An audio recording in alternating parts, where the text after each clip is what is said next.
welcome to today's episode of Juicing the Numbers, your statistics and sports podcast. I'm your host, Joshua Tracy. And I'm not. I'm Corwin Hiller. Oh, fooled you, didn't he? Got him.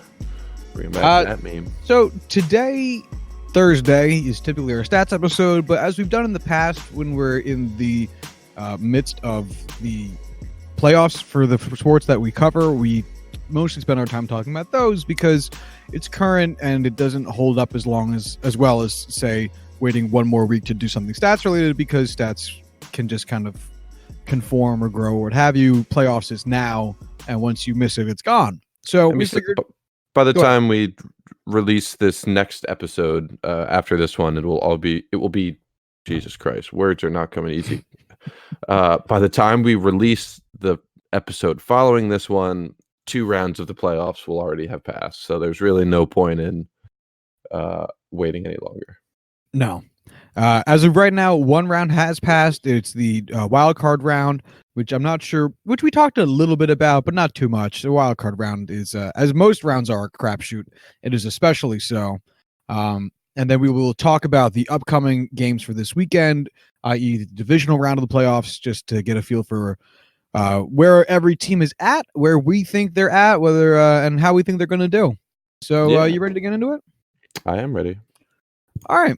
So the big takeaways from this past weekend's games, the Texans beat the Bills. Let's start with that. Are you surprised? No, I'm pretty sure I predicted that the Texans would win. It was definitely a weird game all around. This is not the way I would predict them to have won, but in a win-loss basis, I'm not surprised. Like, honestly, watching the end of that game, Josh Allen, like, you need to make better decisions. Like, I know it's something we joke around about, like, just, don't do that thing and you'll be fine. But, like, Jesus, his decision-making process was on full display. And that fucking lateral. Ugly.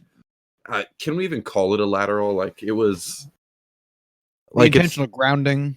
Yeah. I get he's still young. He's in his second year, but that is not the way Bills fan or football fans want to see a team end their season. But again, he is still young. He has room to grow. I believe in Sean McDermott as their head coach. So, yeah. Ugly game. Ugly ass game. Also infuriating because the Texans played phenomenal defense on first and second down and then shit themselves on third down. It was astonishing how many third and longs the Bills had where the Texans pushed them back or at least held them tight. And then the Texans just gave up 11 to 15 yards every third down. It was infuriating. Yeah. Up until that last 2 drives by the Bills, the Texans really couldn't do anything on third down, but when it counted most, they were able to get it done. The Titans beat the Patriots in New England, 20-13. That score is a little bit deceitful. We can get into that in a second, but what do you make of this one? Again, I'm not surprised by this one. I don't know if I said this prediction or I may have predicted the Patriots. I don't know, but the Titans were an awful matchup for the Patriots. They did a lot of things well throughout the season that the Patriots weren't so great at defending. All in all, I'm so happy this happened. Like, don't get me wrong. Even if I predicted the Patriots to win, I definitely wanted them to lose, like every non-New England fan in the world. And honestly, even when Ryan Tannehill did not have a great game, which is, expected against the Patriots defense, Derrick Henry brought the noise. 34 rushes, 182 yards, and a touchdown.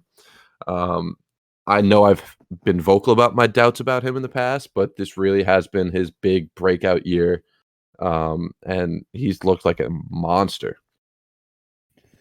Oh, monster is a very apt word for him. He's fucking huge and is scary as hell.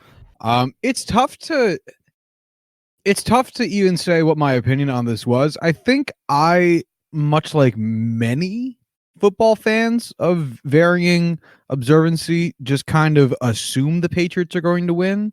Like, you just You don't even really do a line by line matchup comparison unless they're playing like, like the Colts with Manning, or the Broncos with Manning, and then you get Manning versus Brady, and you get that whole thing. Mm-hmm.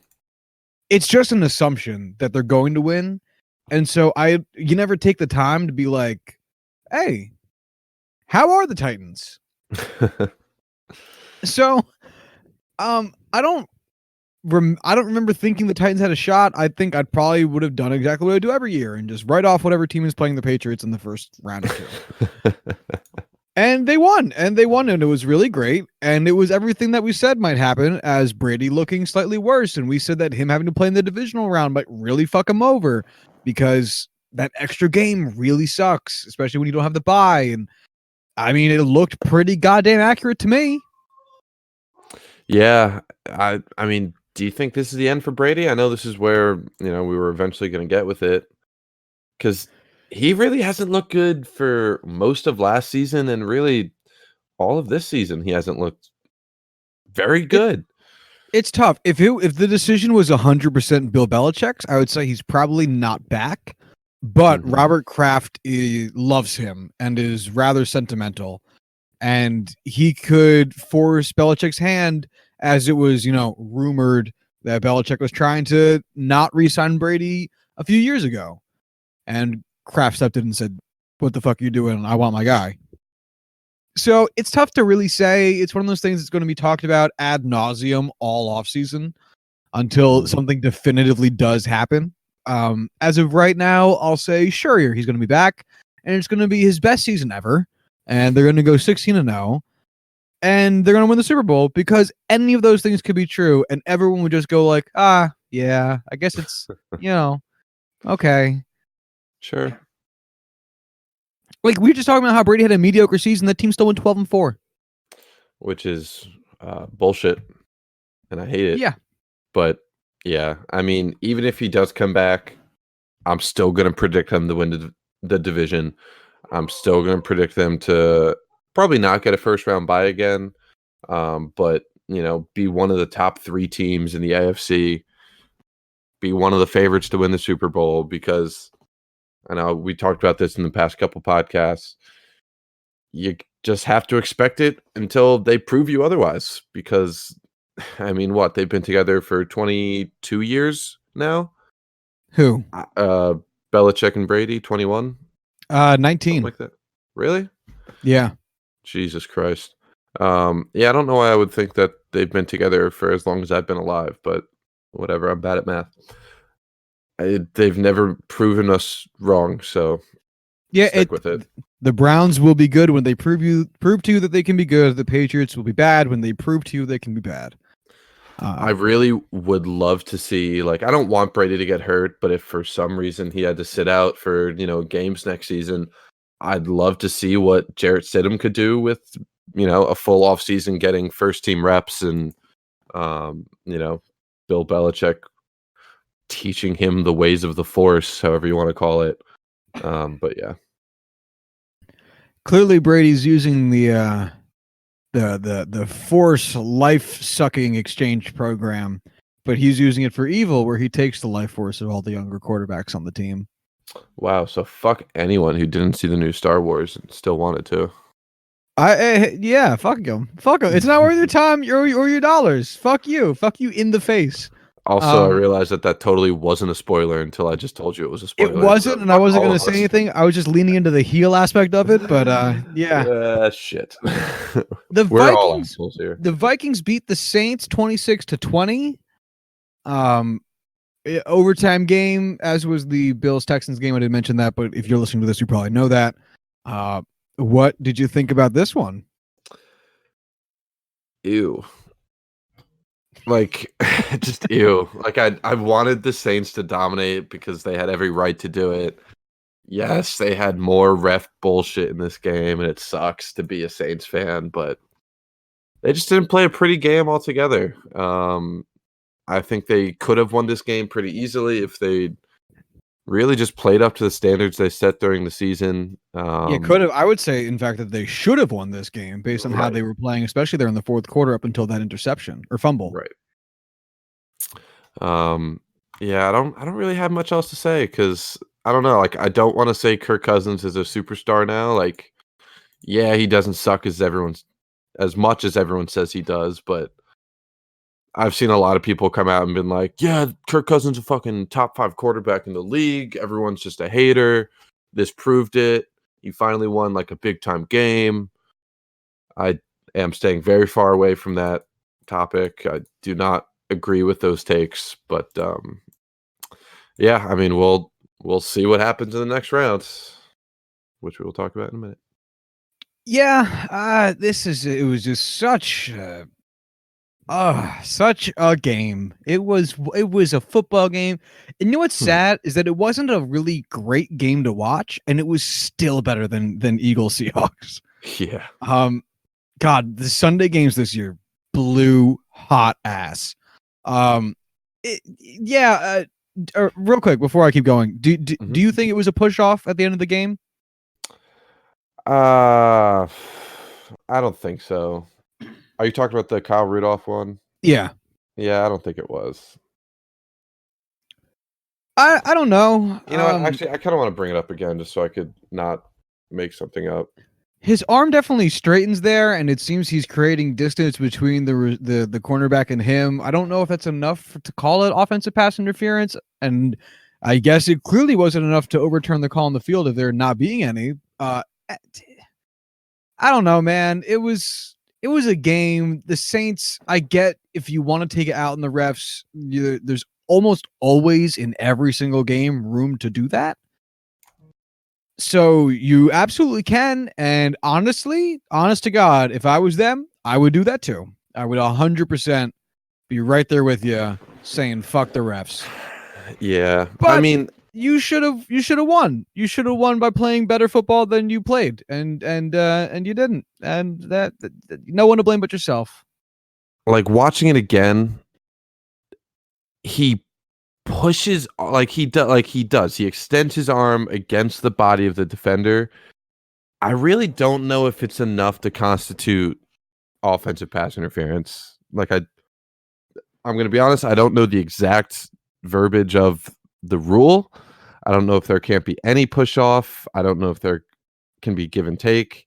If there's no push off whatsoever, I think that's an absolute batshit crazy rule that I don't agree with. But I don't know how you could look at that specific play and say, "Oh yeah, that is completely unfair that he did that. He did not deserve to make that catch." I think it should be a touchdown. Yeah. I have no opinion on it, I guess, is all I'm just trying to say. If you disagree with me, I absolutely won't hold it against you, and That's I the can thing. see I why don't you're think making that point. I don't think I disagree. I just don't think I care. Yeah, You I'm know? gonna be honest, I also don't really care that much. Like that's it's literally the reason you lost the game because it happened in overtime, but it's also not the reason you lost this game.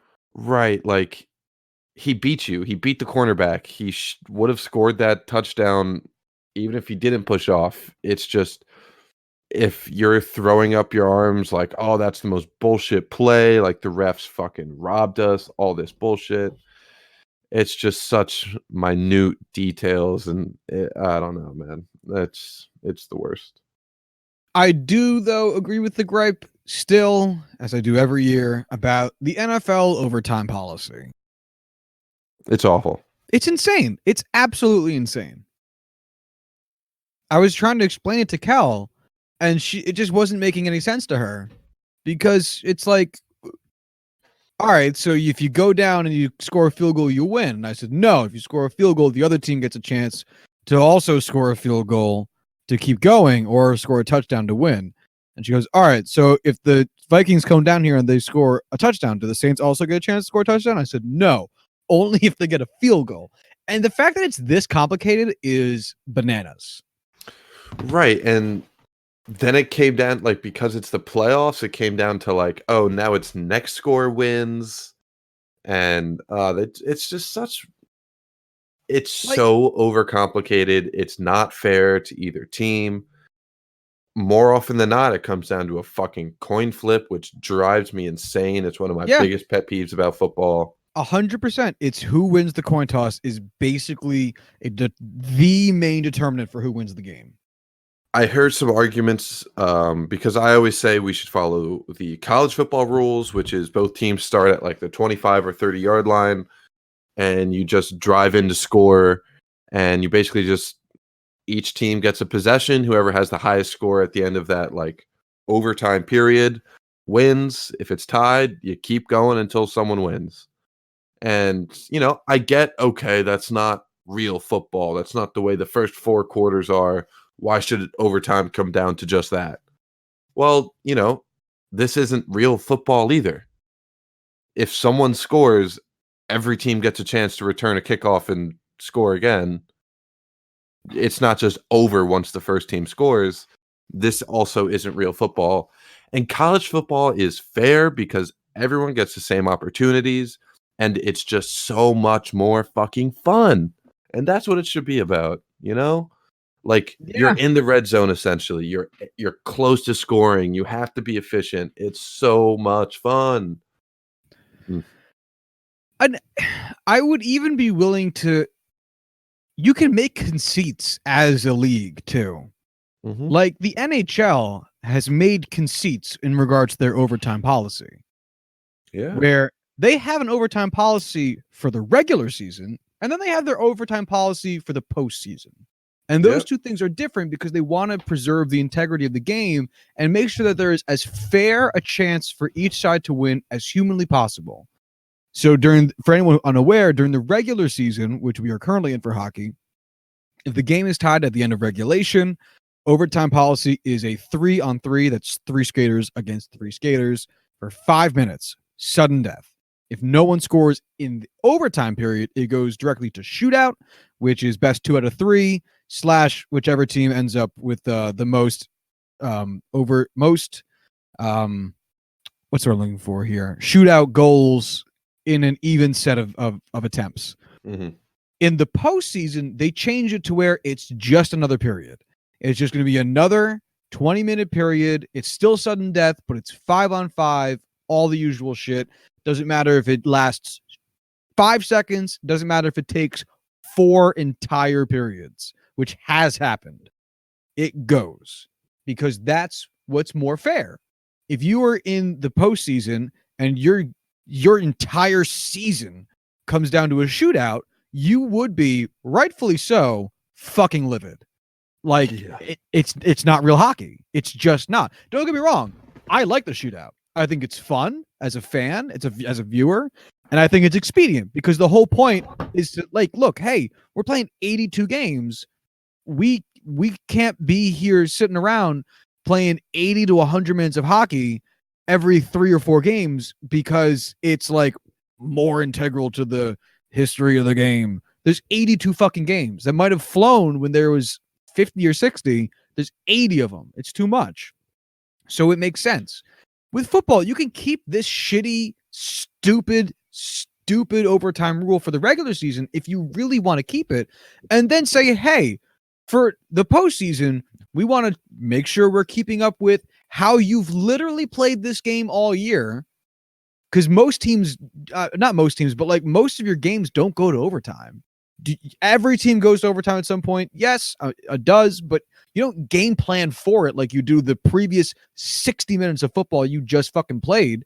So why not have a different set of overtime rules that just apply to the postseason that give the fans of the teams playing and the fans of just the league in general a better idea of what's going on that seems more familiar to the game of football they've been watching all season.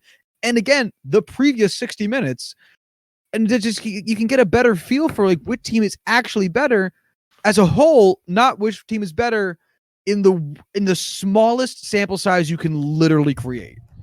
It's nonsense. Completely agree.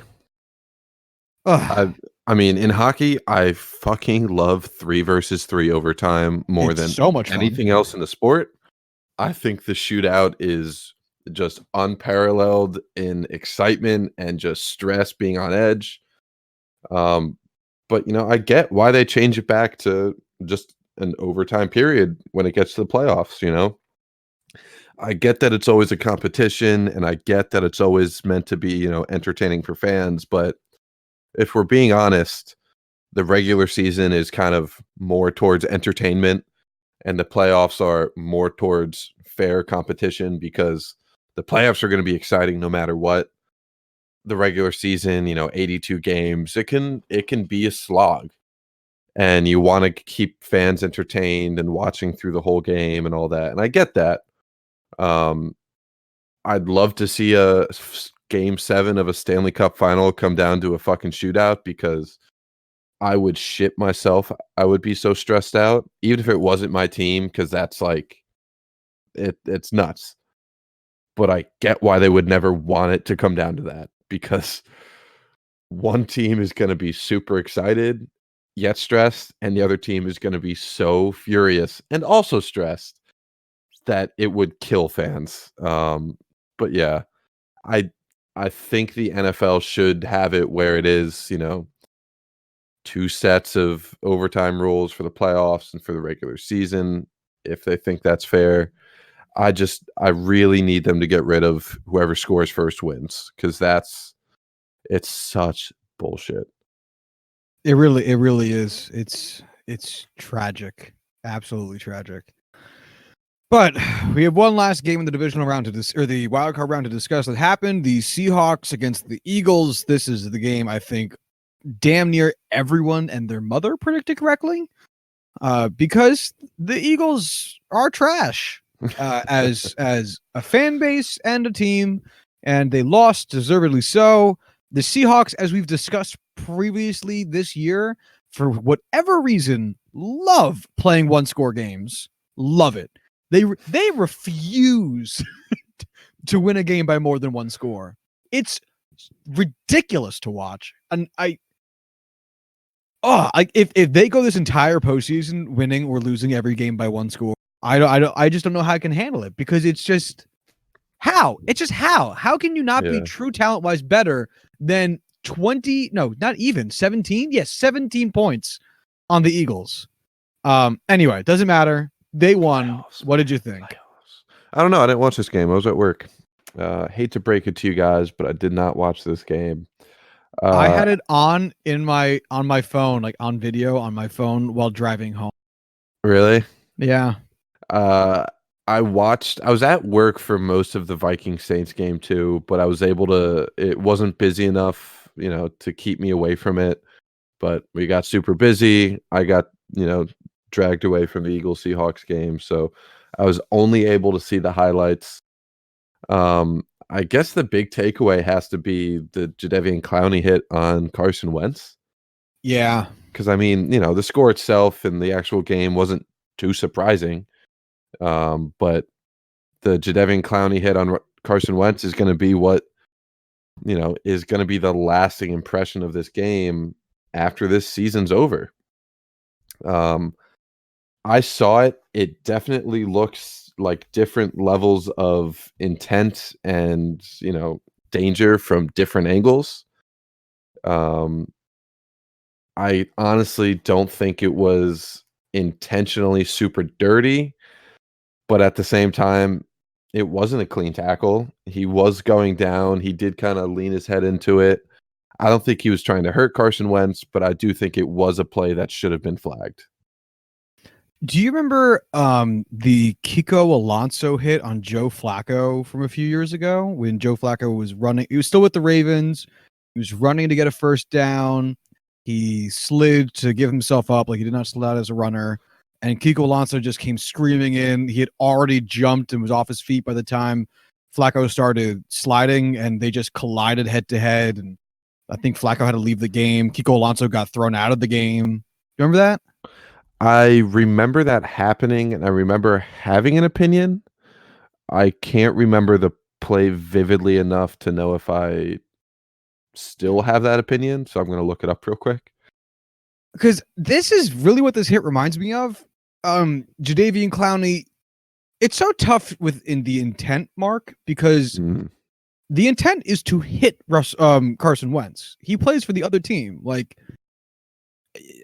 yeah, he's gonna try to hit him. Yeah.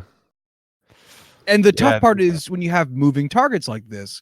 So, did Jadeveon Clowney intend to like headhunt Carson Wentz, Absolutely not. I refuse to believe that, especially from a player that has no history in that regard.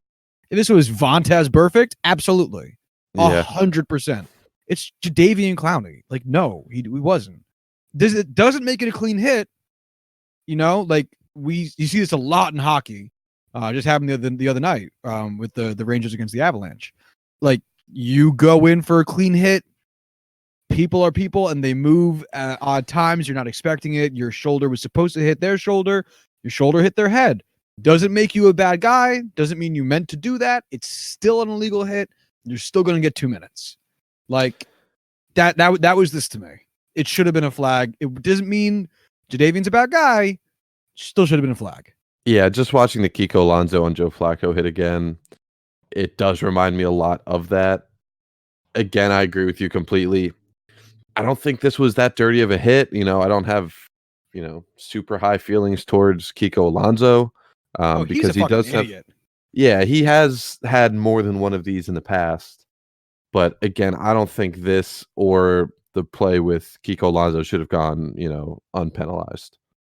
Yeah, the main difference is the Kiko Alonso hit did get penalized, and this one did not. Like Kiko Alonso was ejected for that one. Yes, he was immediately. It wasn't even helmet to helmet hit. So, yeah, I don't care about this game at all. In the slightest. Don't this was kind care. of a push for me because it wasn't a push. It was I don't give a shit because I knew for a fact the Eagles didn't have a chance in this game even before Carson Wentz went out. Oh God, no. So I had texted you a couple of fun stats that I had uncovered while I was looking through the box score of these games. Yes, you did. So, of all the quarterbacks who played in the wild card round this year, of all the quarterbacks with more than 5 passes, the owner of the worst passer rating was Tom Brady. Tom Brady, 59.4 is the lowest of all quarterbacks with more than 4 pass attempts. He had 20 completions on 37 attempts, 209 yards, 0 touchdowns, 1 interception. And that 1 interception was a pick 6.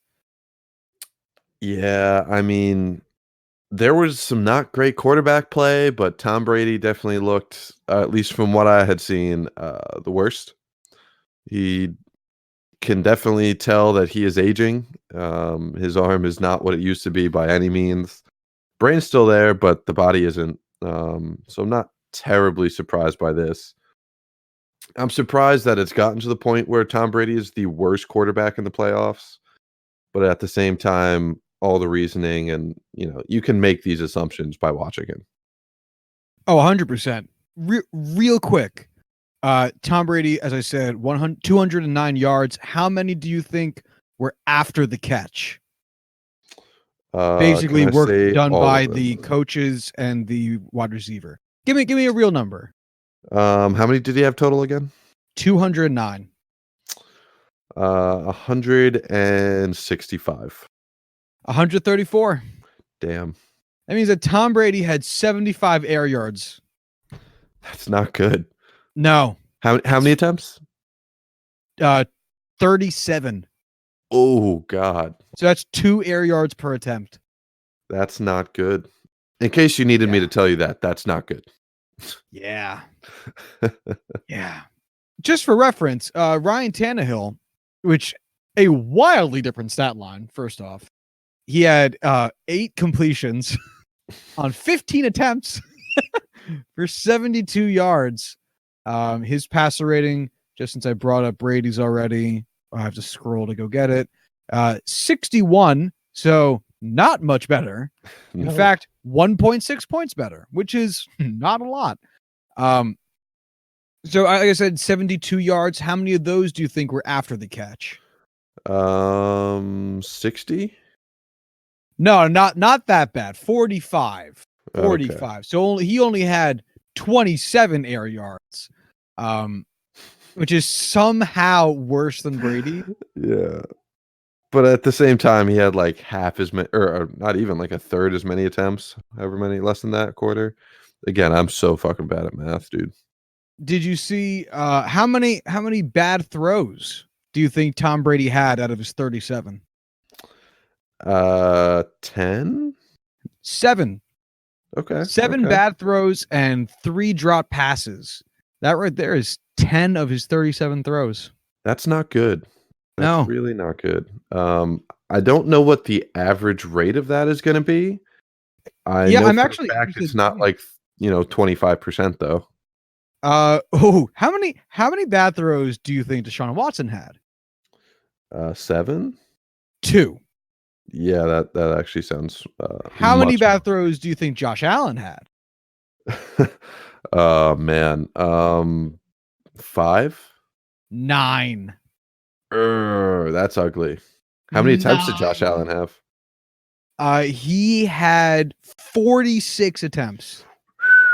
He went That is 24 far for too many attempts. 46. That is far too many attempts for Josh Allen. Oh, Josh Allen had 264 yards. How many of them were after the catch? Ooh, 200.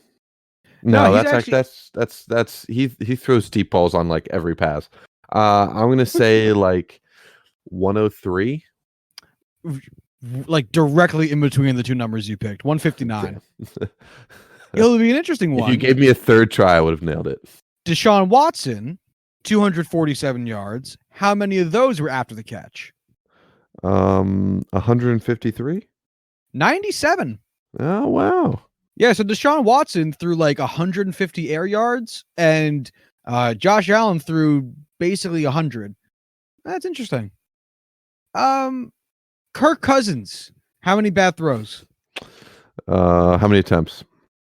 31. I'll say 6. 5. Drew Cool. Brees, 33 attempts. How many bad throws? I'll go with 6. 3. Damn, good on you, Drew. Kirk Cousins had 242 yards for 91 yards after completion. Drew Brees had 33 attempts, so 2 more. Did you go over or under Kirk Cousins for yards after completion? I'll go over. Under. Fuck. Granted, though, Drew Brees also had only 208 yards, so a full 34 fewer yards, and his yards after catch was 87. Good difference. Oh shit. How many? This is the last one, both literally and because I want to stop. Russell Wilson. How many bad throws?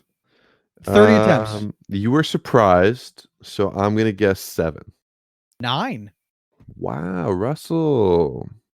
That's gonna Yeah. hurt your MVP chance. 325 yards. How many after completion? 100. 133. So he threw damn near 200 yards by just in the air. Good on But him. nine bad throws is a lot. Oh, 18 blitzes. Ugh. Yeah, that's a lot. That's just scanning through the second most. Josh Allen had 19. Anyway, so yeah, Tom Brady, worst quarterback rating of all players with more than 5 pass attempts. There's a tie for worst with 4 or fewer, and that tie is between Peter. I'm gonna fuck up this last name. Bojorges.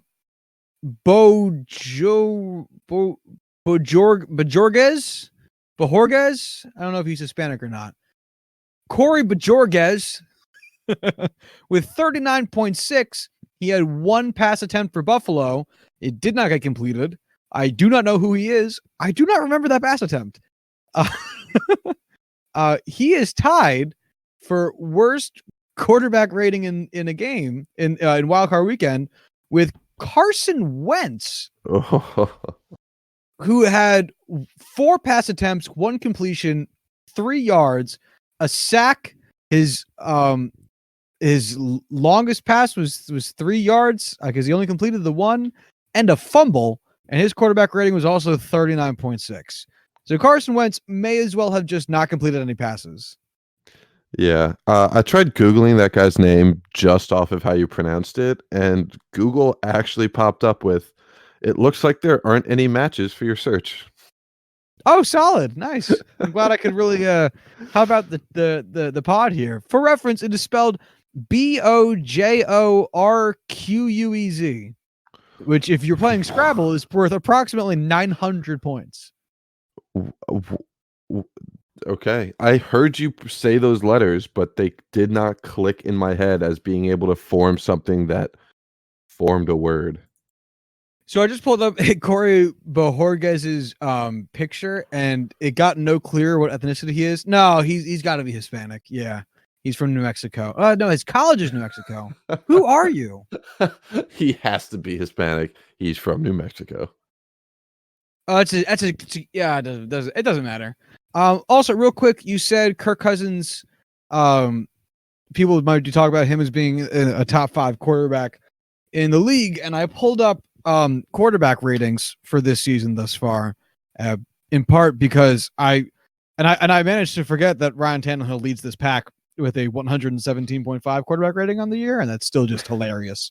Where do you think Kirk Cousins falls on this list? 5th.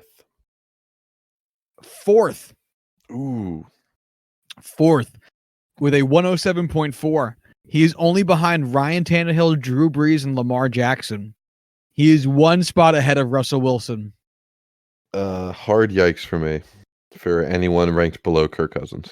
The people I'm going to name ranked below Kirk Cousins, Russell Wilson, in order, by the way. Russell Wilson, Matt Stafford, Patrick Mahomes, Jimmy Garoppolo, Derek Carr, Dak Prescott, Deshaun Watson, Aaron Rodgers, Carson Wentz. Yeesh. Where's Mason Rudolph and Duck Hodges? I actually only have those names, which is why I stopped reading. Fair enough. It's a weird-ass leaderboard I have in front of me. Safe to assume they're not on that list. Yeah. Expert reporting here from Juicing the Numbers. Woo! We got your back. We got your front.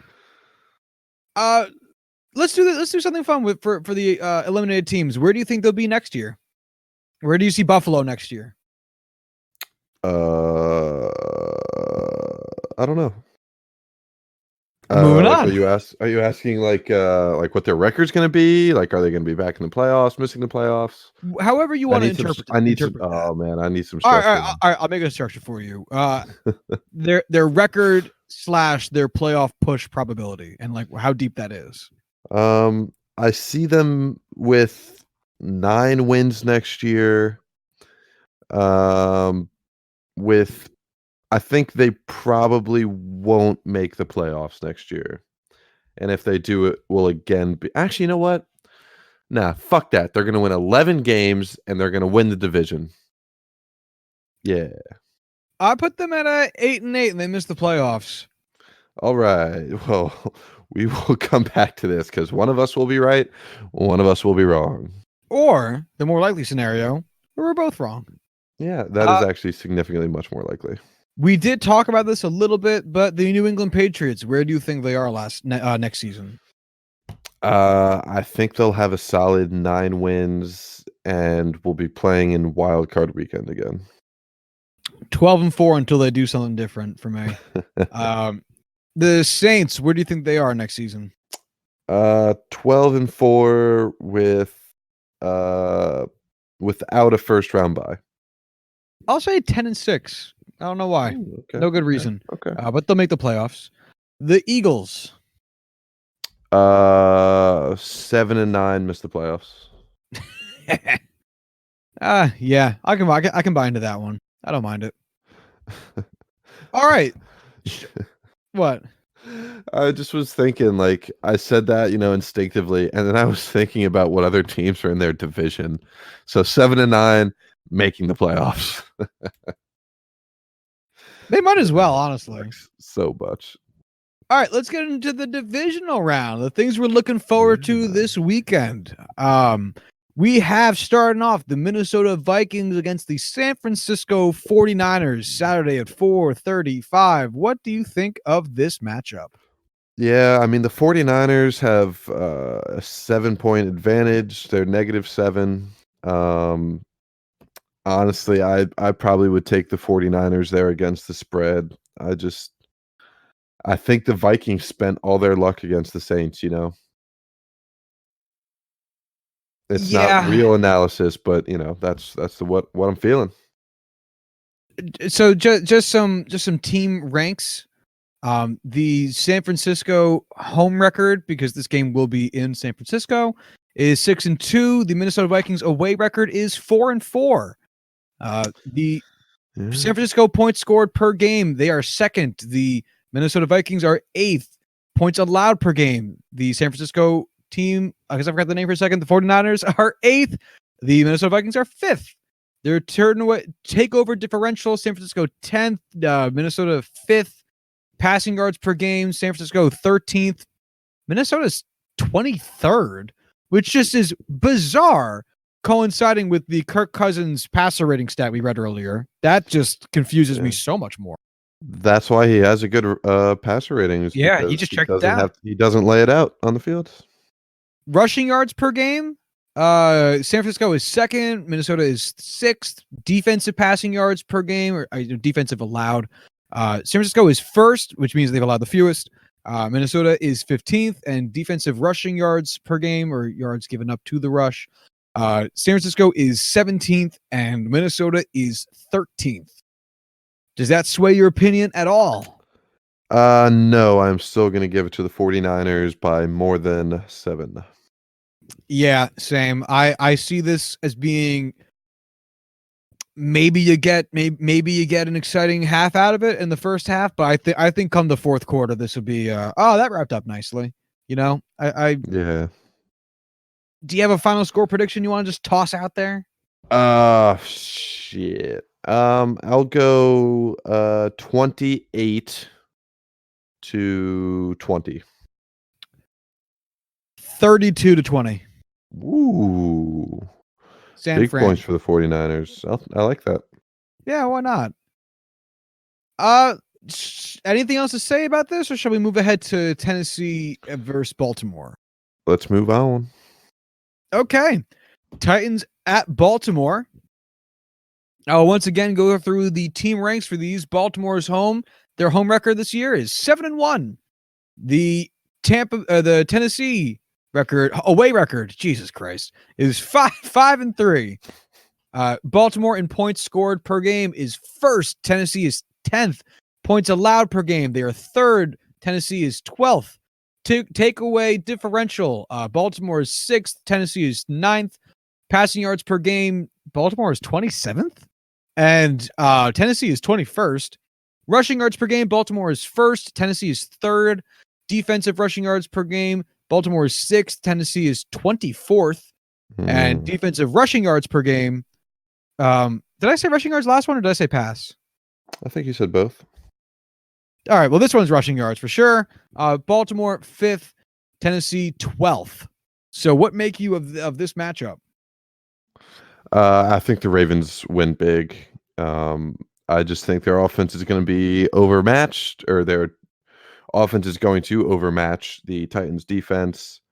They're favored by 9.5 points. I again think that's a little too conservative. If you want a score prediction again, I'm going to say 34-20. Yeah, this is an interesting one, because Baltimore's strength is clearly their run, and their pass is not bad. It's actually quite good, but they're playing to Lamar Jackson's strengths here, which means his passes won't be like super deep. They won't, at least by and large, they'll be shorter, more accurate passes, because he's proven to be a very accurate passer this year, at least with the distances they have him throwing, which is one of the reasons why I guess their fucking passing yards per game is 27th. At the same time, Tennessee they're like diet Baltimore. Their run's really good, but it's not as good as Baltimore's, and their passing is also bizarrely good, but not good as good as Baltimore's. You might get more downfield shots from Tannehill this game than you did. You might get more than 15 pass attempts from Tannehill. I should just say, because that's all he did last game. But at the same time, like, their strength, relatively speaking, is their rushing defense, which is only 12th as compared to the passing defense at 24th. But Baltimore's rush is too good for them to really contain that. And because their passing defense is so comically bad, apparently, Baltimore is probably going to be okay against that too. So I'm going to go big, and I'm going to say 46-18. Damn. I honestly, I hate the Ravens. That would be a fantastic game if that's true, and I can't wait. And that would be so much fun. Be relentless. So again, that is the Saturday night game. It's gonna be Saturday at 8:15. Moving on to our Sunday slate. The first game on Sunday will be the Houston Texans against the Kansas City Chiefs at 3:05 p.m. Eastern. And let's run through what these teams are looking like. Team ranks. Kansas City, who is home, they are 5-3 at home. The Houston Texans are 5-3 on the road, so we're even there. Points scored per game, Kansas City is 5th, Houston is 14th. Points allowed per game, Kansas City is 7th, Houston is 19th. Takeaway differential, Kansas City is 7th, Houston is 15th. Passing yards per game, Kansas City 5th, Houston 15th. Rushing yards per game, Kansas City is 23rd, and Houston is 9th. I would not have expected that. Defensive passing yards per game, Kansas City is 8th. Houston is 29th. And defensive rushing yards per game, Kansas City is 26th. And Houston is 25th. Oof. What do you think about this matchup? So Fox has the Chiefs as 9.5-point favorites. That feels pretty liberal. Yeah, I don't think I'm going to take that. I think I'm going to have to take the Texans against the spread, but the Chiefs straight up. I think this is going to be a very fun game. I think Deshaun Watson and why am I forgetting DeAndre Hopkins' name? I apologize. I think they're going to have themselves a great matchup. I think they're both going to go off. But I do think Pat Mahomes and company are just going to be better. Yeah, I'm with you there pretty much. This is, if you could only watch one of these 4 games, this is the game I would watch.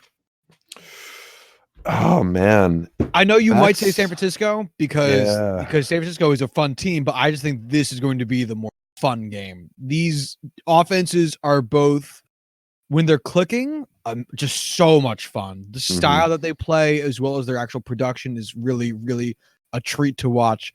And their defenses are both frustrating to bad, which is only going to make the offense just more fun to watch. This game is liable to be immensely high scoring, which means it'll probably end 6-3. Did you give me a final score prediction?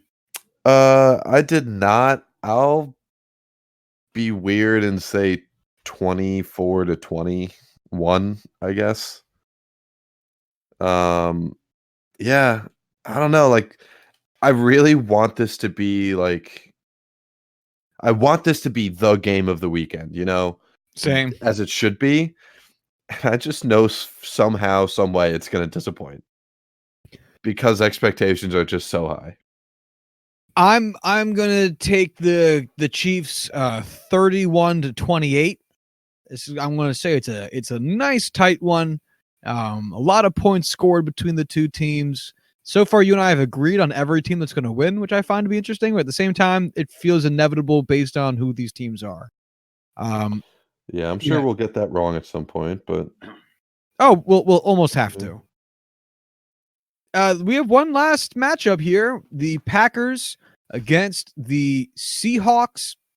Will be in Lambeau Field, where the Packers reign 7-1, and the Seahawks away record this year is 7-1. So a fucking push. Points per game, Green Bay is 15th, Seattle is 9th. Points allowed per game, Green Bay is 9th, Seattle is 22nd. Takeaway differential, Green Bay is 3rd, Seattle is also 3rd. They're tied. Wow. Passing yards per game, Green Bay is 17th, Seattle is 14th. Rushing yards per game, Green Bay is 15th, Seattle is 4th. Defensive passing yards per game, Green Bay is 14th. Seattle is 27th. Defensive rushing yards per game, Green Bay is 23rd. Seattle is 22nd. What make you of this matchup? The Packers are favored by 4, but I'm going to go with the Seahawks against the spread and straight up. I think the Seahawks are just going to match up well against the Packers. Honestly, I just like the Seahawks matched up against this Packers team. I think Aaron Rodgers is really going to have himself a really good game. I'm scared to be so heavy against on the underdog here because I feel like it's only fair that I'm going to be made to look like a dummy, but I'll own up to that. So, go Seahawks. This will be the first one we disagree. I'm going to take the Packers. I think that this is the most complete that I've ever seen the Packers play. Not that they're especially good at any of the things they've done this year, but they haven't been obtusely bad at any of them. Although the rushing yards per game, apparently they rank pretty low. And it's been doing them a lot of good. I'm not sure if that's about coaching or I don't think Aaron Rodgers has stepped back in any meaningful way. I think he's been asked to do less this year, which has been a great thing and might actually end up having him be in a better position to play in the postseason because for once it's like, hey, Rodgers wasn't hurt all year at all. He was healthy the whole season. How weird is that? Because it feels like it hasn't happened in like 5 years. So agree. Yeah, I think that could end up being like the difference here because Rodgers was tame this year compared to what he usually is, and he usually is less tame because he has to be. He has to be out there dragging the Packers kicking and screaming to a win, much like Russell Wilson is doing this year, although in a much different fashion because Rodgers doesn't run well. And I think that if he needs to, he'll pull out that old Aaron Rodgers bullshit where he's fucking willing points on the board and elevating his team if he needs to. I don't doubt the Seahawks by any means, and I totally respect your picking of them because, God, it's hard to pick against them. And if it was a team other than, this one, I might not have.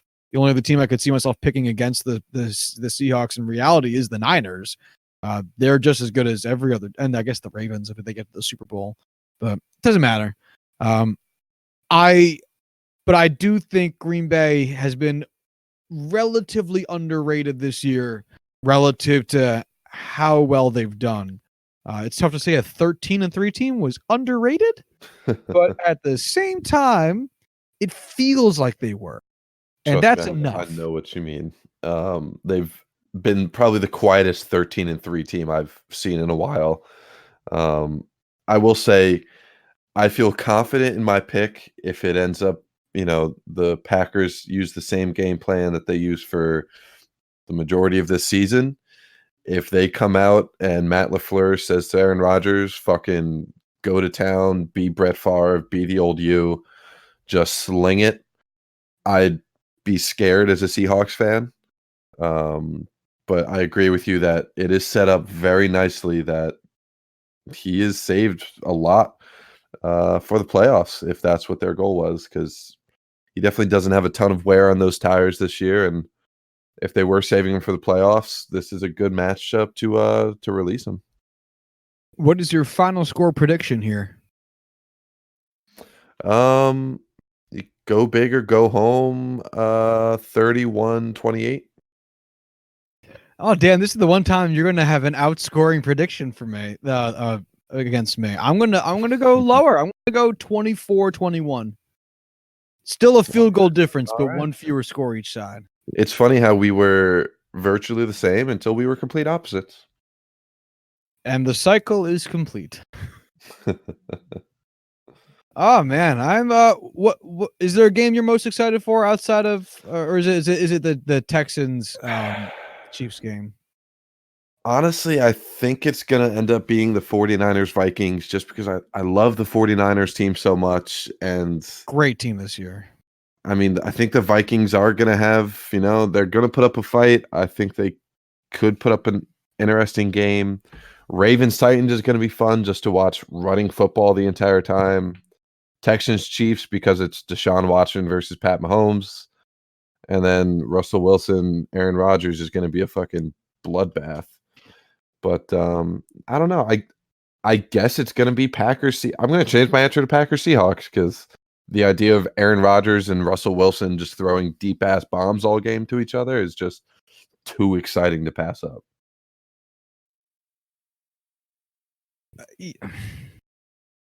Damn it. These are all going to be fun. Ravens Titans is definitely going to be the least competitive. But these will all be fun games. Oh yeah.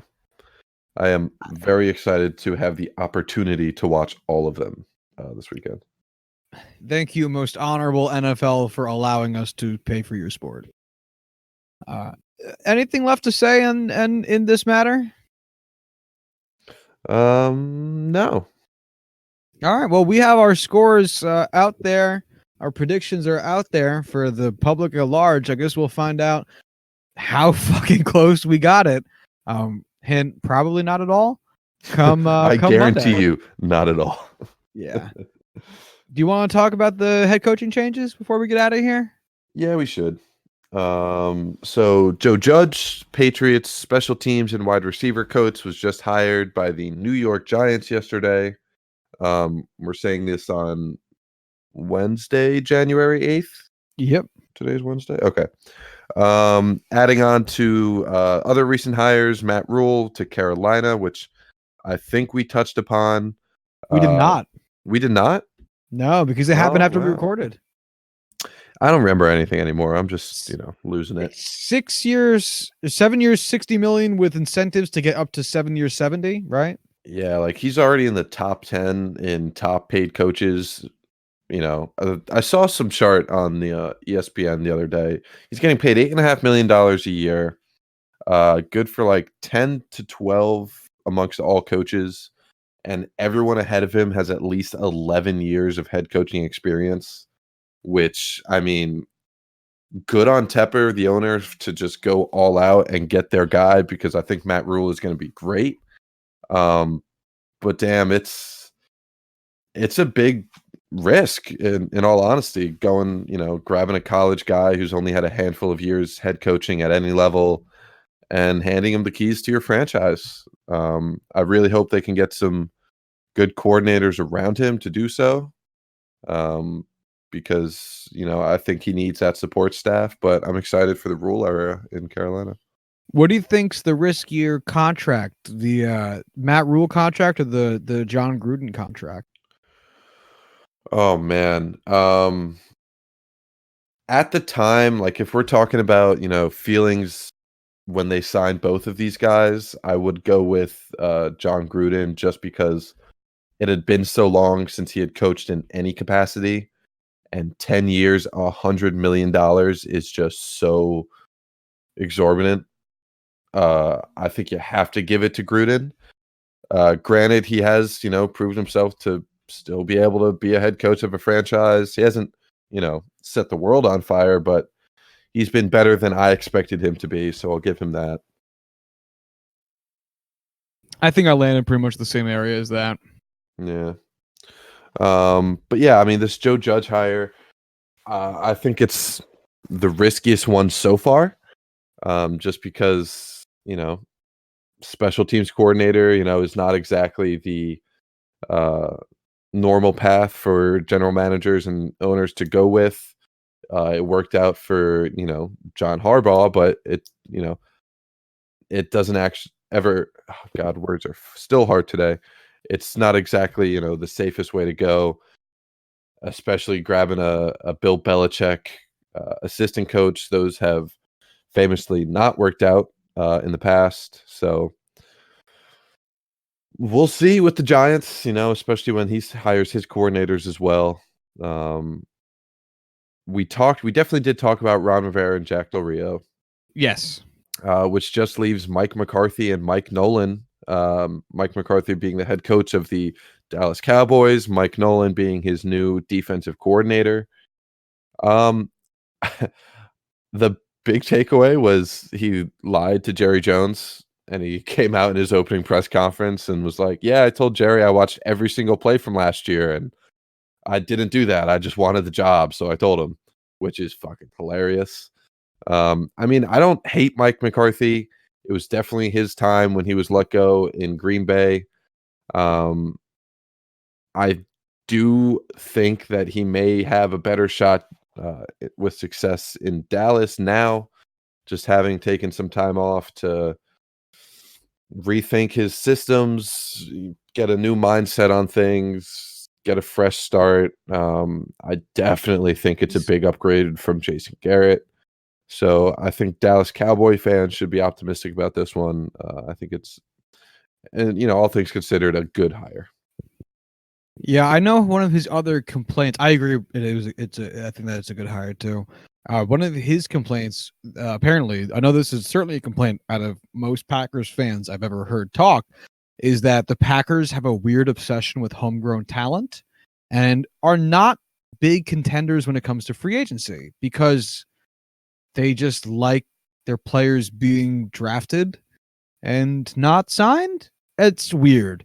And apparently, from what I have heard, this is something that drove Mike McCarthy fucking insane because he never felt like he had players. He never felt like they were going out and getting him the people that he wanted, the skills that he was looking for to fill out his system or his play, whatever. And now he's on Dallas, which has really nice depth in a lot of areas, and a GM very much so looking to win, and probably going to be willing to spend the money to make it happen.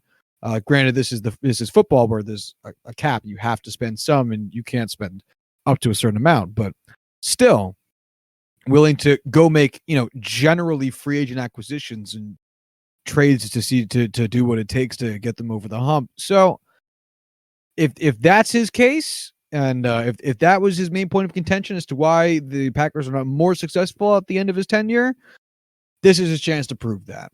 So yeah, Jerry Jones is definitely not a guy to be counting those quarters. He will definitely pay out to get the best. Yes, sir. And So I guess that just leaves Cleveland as teams with head coaching vacancies. Real quick aside, did yeah. did the Giants? Who did the Giants interview? Did they only interview Rule and the guy they hired, Joe Judge? They interviewed Jason Garrett, but I don't know if that was for an offensive coordinator position or if it was also for the head coach.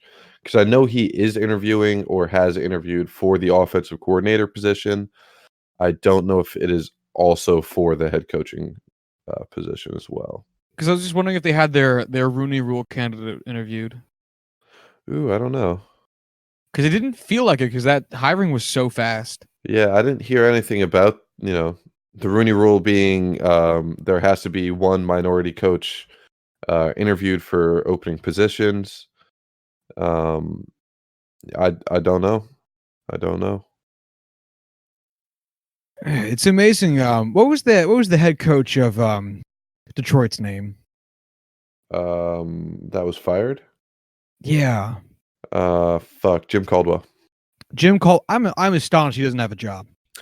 I agree. Which I wouldn't don't think he should have been fired. I liked him as a coach. Yes. I think Honestly, again it was just one of those, change of pace things.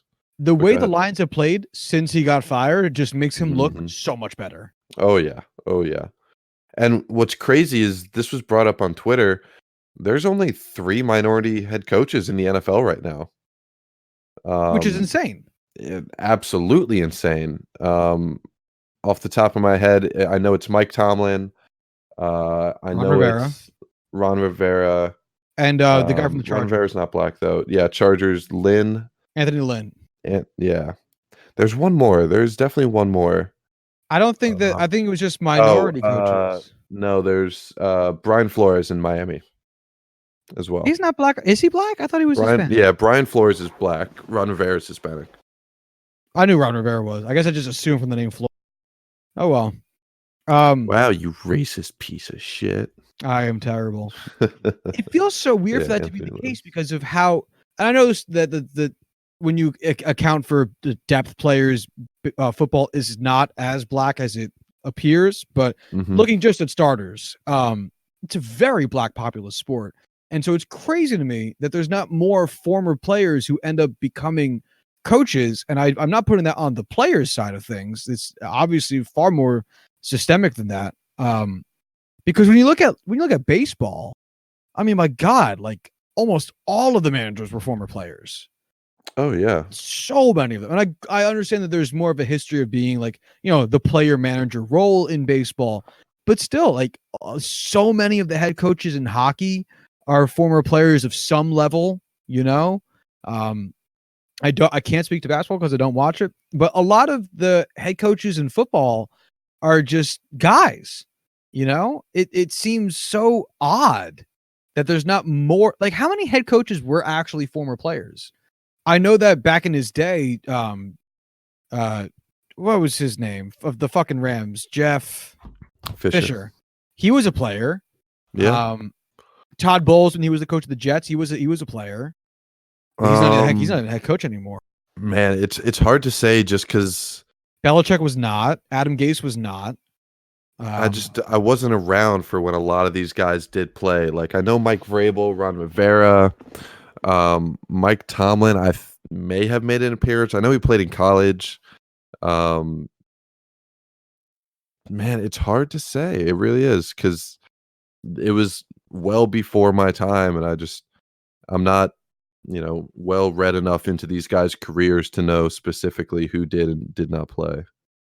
And again, this isn't saying that like you have to have playing experience in order to become a coach, because that quite literally the opposite conversation is what's happening in baseball right now, where there's people trying to hire managers who have never played baseball before, because managing a game isn't necessarily all about knowing the game as a player. It's about knowing the game as a piece of game theory or a strategy.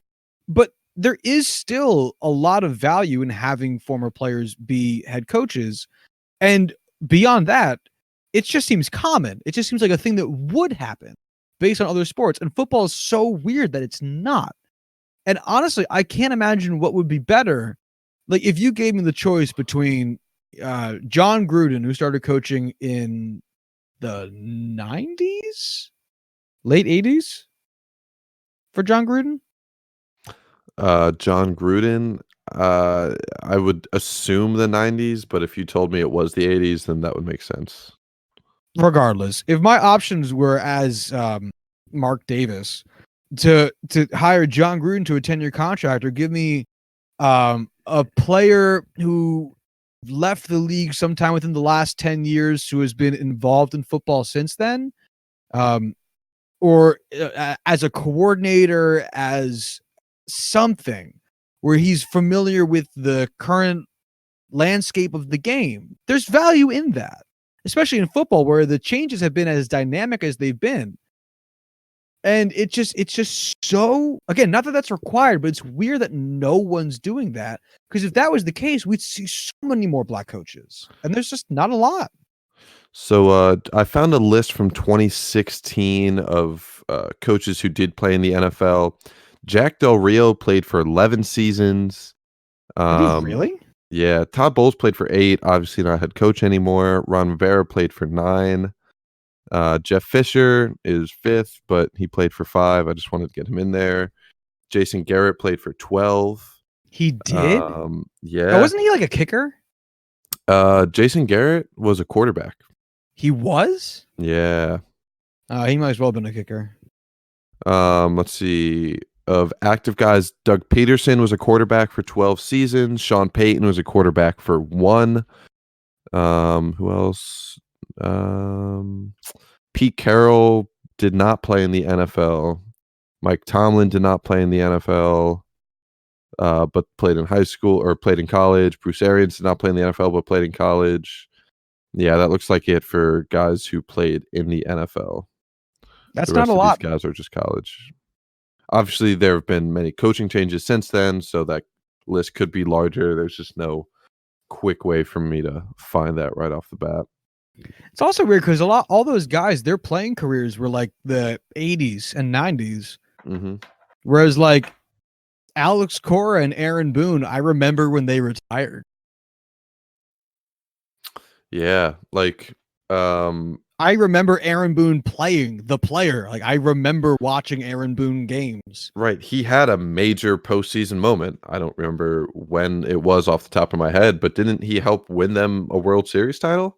Not a world. No, it was he won them Game 7, extra innings walk-off home run against the Red Sox to go to the World Series in 2001. Gotcha. Yeah, honestly, I would love to see more guys from, eras when we watched them play go on to become NFL head coaches.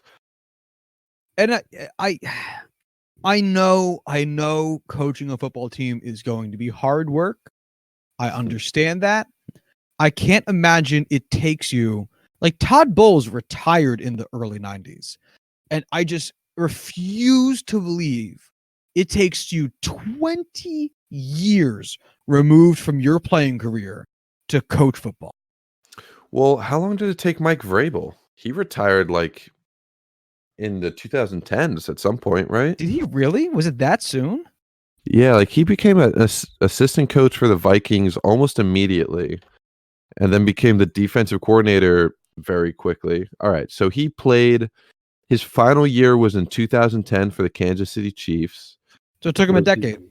Ohio State was an Ohio State position coach from 2011 to 2013. Was the Texans linebackers coach from 2014 to 2016, defensive coordinator in 2017, and the Titans head coach 2018 to now.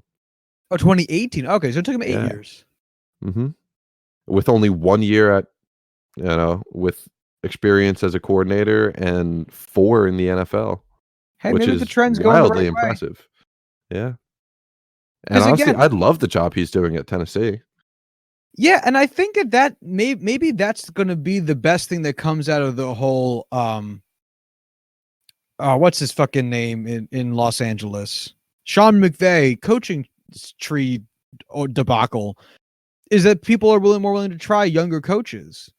Because if you are, then you're probably going to end up with a lot of coaches who are former players that are recently into the out of football in a playing capacity and looking for some other way to be engaged, or just in general, younger dudes, someone who played college football and isn't going to play pro, some shit like that. But still, like, because if that's the case, these guys have to start being.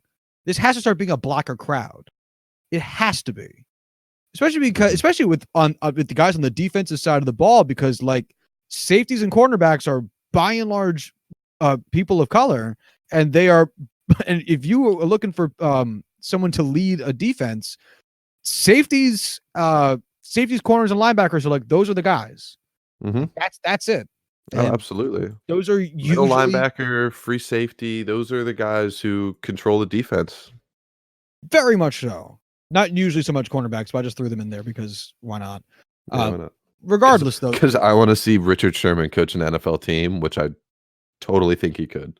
Oh, he absolutely. That's what I'm saying. Those are usually. It's not just that those are the dudes who quarterback the defense. Those are usually the smart dudes. Like those dudes usually got brains. So yeah, not like those stupid fucking defensive linemen. Yeah, fuck you, Aaron Donald. Oh, he would snap me in half so quickly. He's taller than you. Isn't he like 5'10"? He's like 6 foot. No way, he's 6 foot. He's like 6 foot, dude. First off, I am also 6 foot, so Aaron Donald and I are. He's 6'1". Fuck you. Ah, damn it! I thought he was a small guy. He is for a defensive tackle. I guess you're right. I guess you're. In my mind, I went to baseball small guy. Yeah, so like 5'6", 5'4". What's his face from the Astros? Jose Altuve. Yeah. I'm upset. I just forgot Jose Altuve's name, but whatever. Fuck him. Well, I'm sorry for underestimating your height, Aaron Donald. Come by and still snap you like a handshake twig whenever you want. Yeah, I'm not even going to deny that one. That was fun. Yeah, he practices with fucking knives. What? You didn't see that video of him practicing his hand movement with a guy like holding two like fake but still like knives? No, but that sounds hilarious. Oh my god, it's insane. I think someone actually like from the franchise was like, "Hey, can you fucking like not post videos of that?" Like I get they're not real knives, but like, dude, relax. That's what it takes to be a winner. Here, I'll send you the link right now. Nice. Anything else to say on any of the things we did today? Talked about? I mean, the Browns still haven't hired a head coach, so I guarantee you they're going to make a shitty choice and just pure panic. The Browns have hired Marvin Lewis. Actually, they've hired Marvin Lewis, Hugh Jackson, and Jason Garrett to act as all assistant head coaches. You want me to tell you exactly what the Browns would say if they did hire Marvin Lewis? I have it ready. What? Well, we were just really interested in the things that we saw him do when the Bengals would play us. You know, they played us well every time we played them, and we figured we want to bring some of that into our building. That doesn't sound too far off at all. That's some bullshit they'd pull. Oh yeah, that's because that's also the form for like whatever every team says when they hire someone within the division, whatever. Within the division with highly questionable past. Oh yeah. Anyway, shall we get out of here? Let's do it. All right, if you want to follow the show on Twitter, you can do so at JuicingPod. If you want to hit us up via email, you can do so at juicingthenumbers@gmail.com. And until Monday, y'all have a good one and watch some football. Yeah. Bye.